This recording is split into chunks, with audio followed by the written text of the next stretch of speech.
Quelles sont les 3 erreurs les plus fréquentes que je constate quand j'accompagne quelqu'un qui doit négocier? La première erreur, c'est de ne pas se préparer. Une bonne négociation, c'est 80% de préparation, 20% d'improvisation, d'agilité. Pourquoi on ne se prépare pas? Parce qu'on pense que la négociation va commencer dès qu'on ouvre la bouche, dès qu'on va se trouver face à la partie adverse, dès qu'on va commencer les contacts et la relation. Et ça, c'est l'erreur principale parce qu'on ne se pose pas les bonnes questions. On n'a pas anticipé le niveau de pression qu'on pourrait rencontrer, on n'a pas anticipé le mandat qu'on va pouvoir développer. Et ça, évidemment, c'est une erreur qui peut coûter cher. Parce que si en face de vous, la personne est préparée, si elle sait exactement ce qu'elle veut obtenir, si elle s'est fixé une ligne de négociation, si elle a un mandat clair et validé par son décideur, effectivement, vous allez vous retrouver coincé. Seconde erreur que je constate, ne pas connaître son enjeu réel. L'enjeu réel, c'est le besoin fondamental qu'on cherche à satisfaire par cette négociation. Et il faut s'interroger là-dessus.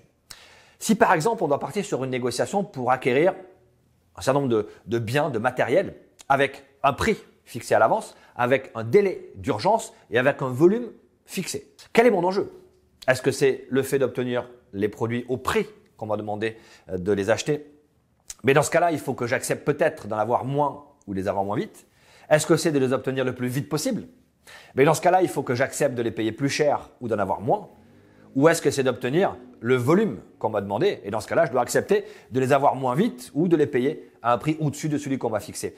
Partir avec 3 enjeux contradictoires dans une négociation, c'est une difficulté majeure. Or, on se pose rarement la question. Et on se la pose rarement à titre personnel.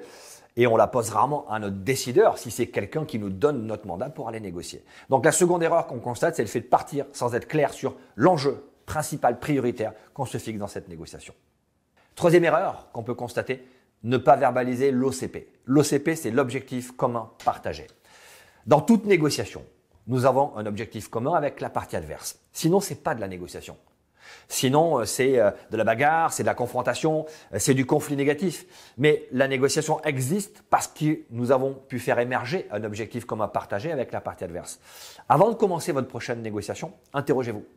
Qu'est-ce que je peux construire avec l'autre par cette discussion, par cet échange? Quel est le but commun à atteindre que je peux identifier, verbaliser et faire accepter à l'autre? Vous verrez que dès lors qu'il aura accepté votre OCP, vous allez transformer une négociation compétitive en négociation coopérative. Et c'est ça qu'on cherche en négociation. Donc 3 erreurs majeures, ne pas se préparer, on va aller trop vite au contact, ne pas connaître son enjeu réel, on ne sait pas pourquoi on va négocier, et ne pas verbaliser l'OCP, on oublie de dire à la partie adverse pourquoi on va réussir ensemble à faire quelque chose qui va nous permettre d'avoir un accord juste et durable pour tout le monde.